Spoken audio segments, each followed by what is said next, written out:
Hi friends, welcome back to my channel. ಕೇವಲ 10 ನಿಮಿಷದಲ್ಲಿ ಕ್ವಿಕ್ಕಾಗಿ ಇನ್ಸ್ಟಂಟಾಗಿ ದೋಸೆ ಮಾಡೋದನ್ನು ತೋರಿಸ್ಕೊಡ್ತಾ ಇದ್ದೀನಿ. ಖಂಡಿತ ಈ ರೆಸಿಪಿ ಎಲ್ರಿಗೂ ಇಷ್ಟ ಆಗುತ್ತೆ.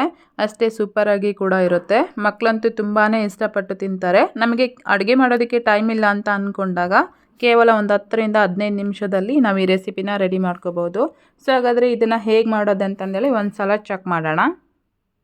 ಮೊದಲೇದಾಗಿ ನಾನಿಲ್ಲಿ ಈ ದೋಸೆ ಮಾಡೋದಕ್ಕೆ ಒಂದು ಮಿಕ್ಸಿ ಜಾರ್ಗೆ 2 ಕಪ್ನಷ್ಟು ಅಕ್ಕಿ ಹಿಟ್ಟನ್ನು ಹಾಕ್ಕೊಂಡಿದ್ದೀನಿ. ಒಂದು 3/4 ಕಪ್ಪಷ್ಟು ಕಡಲೆ ಹಿಟ್ಟು, ಹಾಗೆಯೇ ಒಂದು 1/4 ಕಪ್ನಷ್ಟು ಮೊಸರು, ರುಚಿಗೆ ತಕ್ಕಷ್ಟು ಉಪ್ಪು, 1 ಚಮಚ ಸಕ್ಕರೆ, ಹಾಗೆಯೇ ಒಂದು ಆಲೂಗೆಡ್ಡೆನ ಈ ರೀತಿ ಕಟ್ ಮಾಡಿ ಹಾಕ್ಕೊಳ್ತಾ ಇದ್ದೀನಿ.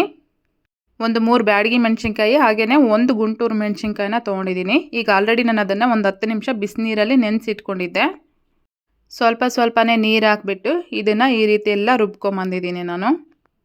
ನಾವಿಲ್ಲಿ ಎಲ್ಲ ಐಟಮ್ಸ್ನು ಡ್ರೈ ಆಗಿ ಬಳಕೆ ಮಾಡಿರೋದ್ರಿಂದ ನೀರು ಒಂದೇ ಸಲ ಹಾಕಿ ರುಬ್ಬೋದಕ್ಕಿಂತ ಸ್ವಲ್ಪ ನೀರು ಹಾಕ್ಬಿಟ್ಟೇ ರುಬ್ಕೋಬೇಕಾಗುತ್ತೆ.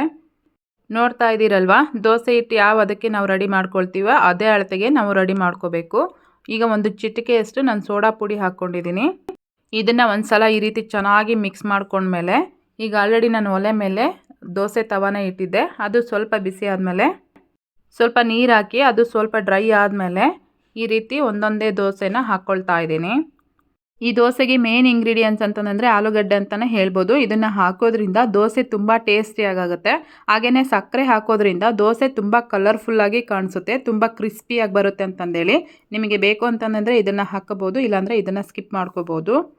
ದೋಸೆ ಎಲ್ಲ ಈ ರೀತಿ ಹಾಕ್ಕೊಂಡ್ಮೇಲೆ ನಾನು 1 ಚಮಚ ತುಪ್ಪನ ಹಾಕ್ಕೊಂಡಿದ್ದೀನಿ. ನೀವು ಬೇಕು ಅಂತಂದರೆ ಮನೇಲಿ ಬೆಣ್ಣೆ ಏನಾದರೂ ಇತ್ತು ಅಂತಂದರೆ ಅದನ್ನು ಹಾಕ್ಕೋಬೋದು.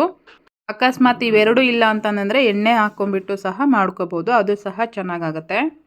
ನಾನು ಒಂದು ದೋಸೆಗೆ ತುಪ್ಪ ಹಾಕಿಬಿಟ್ಟು ಮಾಡ್ಕೊಳ್ತಾ ಇದ್ದೀನಿ, ಇನ್ನೊಂದು ದೋಸೆಗೆ ಎಣ್ಣೆ ಹಾಕ್ಬಿಟ್ಟು ಮಾಡ್ತಾ ಇದ್ದೀನಿ. ನೋಡ್ತಾ ಇದ್ದೀರಲ್ವಾ ದೋಸೆ ಎಷ್ಟು ಚೆನ್ನಾಗಿ ಬರ್ತಾ ಇದೆ ಅಂತಂದೇಳಿ, ಹಾಗೆಯೇ ಎಷ್ಟೊಂದು ಕಲರ್ಫುಲ್ಲಾಗಿ ಕಾಣಿಸ್ತಾ ಇದೆ ಅಂತಂದೇಳಿ. ತಿನ್ನೋದಕ್ಕೂ ಸಹ ಅಷ್ಟೇ ಸೂಪರಾಗಿರುತ್ತೆ. ಸೊ ನೀವು ಖಂಡಿತ ಮನೇಲಿ ಒಂದು ಸಲ ಟ್ರೈ ಮಾಡಿ. ಈ ದೋಸೆಗೆ ಕ್ವಿಕ್ಕಾಗಿ ಸ್ವಲ್ಪ ಚಟ್ನಿನೂ ಸಹ ರೆಡಿ ಮಾಡ್ಕೊಳ್ತಾ ಇದ್ದೀನಿ.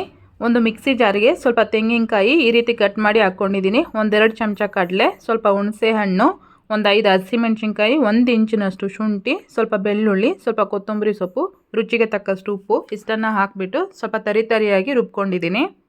ಇದನ್ನು ನುಣ್ಣಗೆ ರುಬ್ಬೋದಕ್ಕಿಂತ ಅಂದರೆ ಸ್ಮೂತಾಗಿ ರುಬ್ಕೊಳ್ಳೋದಕ್ಕಿಂತ ಸ್ವಲ್ಪ ತರಿಯಾಗಿ ರುಬ್ಕೊಂಡ್ರೆ ಚಟ್ನಿ ಚೆನ್ನಾಗಾಗುತ್ತೆ.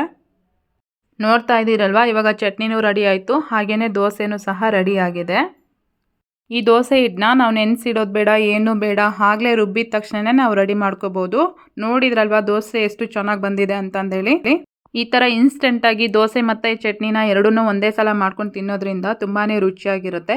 ಸೊ ನೀವು ಖಂಡಿತ ಮನೇಲಿ ಒಂದು ಸಲ ಟ್ರೈ ಮಾಡಿ, ಎಲ್ರಿಗೂ ಇಷ್ಟ ಆಗುತ್ತೆ. ಹಾಗೆ ಇವತ್ತಿನ ರೆಸಿಪಿ ನಿಮಗೆಲ್ಲ ಇಷ್ಟ ಆಗಿದೆ ಅನ್ಕೋತೀನಿ. ಇಷ್ಟ ಆಗಿದ್ರೆ ಒಂದು ಲೈಕ್ ಮಾಡಿ, ಕಮೆಂಟ್ ಮಾಡಿ, ಶೇರ್ ಮಾಡೋದನ್ನು ಸಹ ಮರಿಬೇಡಿ. Thank you.